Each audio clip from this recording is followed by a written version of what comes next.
Page 257, Day 1. The bus ride went really fast.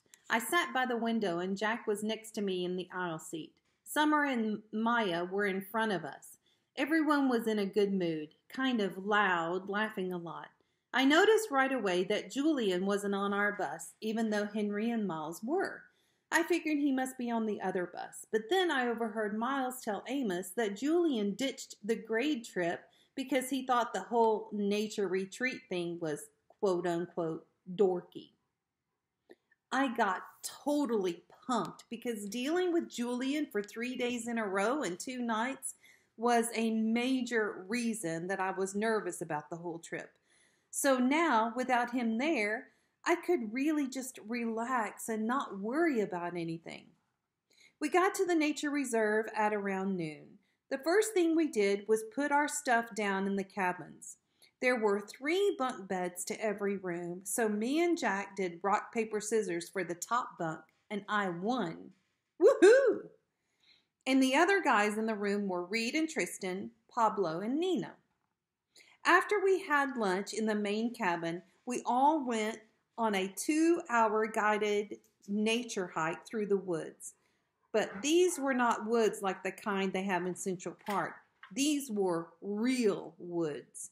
Giant trees that almost totally blocked out the sunlight, tangles of leaves and fallen tree trunks, howls and chirps and really loud bird calls.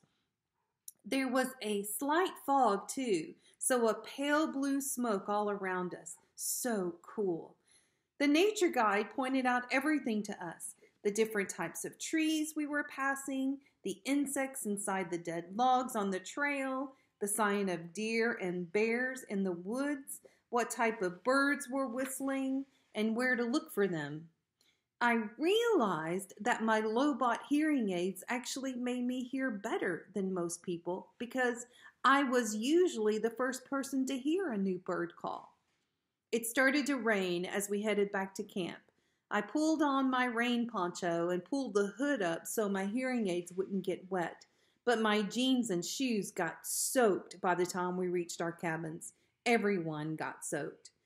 It was fun though. We had a wet sock fight in the cabin. Since it rained for the rest of the day, we spent most of the afternoon goofing off in the rec room. They had a ping pong table and old-style arcade games like Pac-Man and Missile Command that we played until dinner time.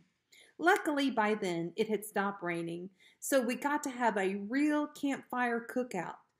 The log benches around the campfire were still a little damp, but we threw our jackets over them and hung out by the fire, toasting s'mores and eating the best roasted hot dogs I have ever tasted. Mom was right about the mosquitoes. There were tons of them.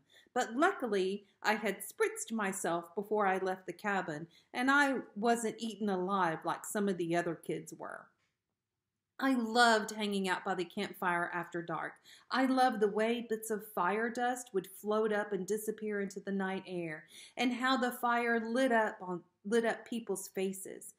I loved the sound the fire made too, and how the woods were so dark that you couldn't see anything around you, and you'd look up and see a billion stars in the sky. The sky doesn't look like that in North River Heights. I've seen it look like that in Montauk though, like someone sprinkled salt on a shiny black table.